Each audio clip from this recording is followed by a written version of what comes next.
বিদেশের বাড়ির টাকাটা যতটা সহজ মনে করে অতটা সহজ না।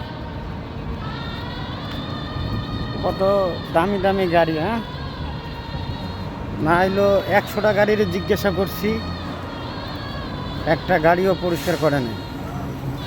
লাস্টে আল্লাহ খালি হাতে ফিরে না, এটা বাস্তব।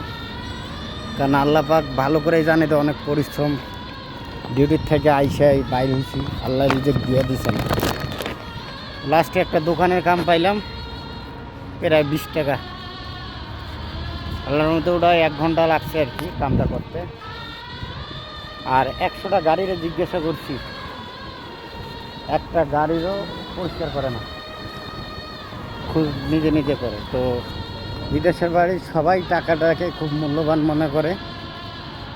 আর প্রবাসী নিয়ে যারা বলেন যে টাকা খুবই সহজে ইনকাম করা, আসলে সহজ না, খুব কঠিন। আর পরিশ্রম করতে হয়, ধৈর্য ধরতে হয়। সেই ধৈর্যটা ধরে ইনশাল্লাহ আসি, আল্লাহ তাআলা একদিন সফল দিবেন। আর যাদের ছেলে মেয়ে এবং স্বামী বিদেশে আছেন, বিশেষ করে মানসিক প্রেশারটা তারা দিবেন না, দয়া করে মানসিক প্রেশারটা দিবেন না। প্রতিটা প্রবাসী চায় ফ্যামিলি ভালো থাকুক এবং ভালো খাক। দয়া করে কোনো প্রবাসী ভাই ব্রাদারও প্রেশার কেউ দেবেন না।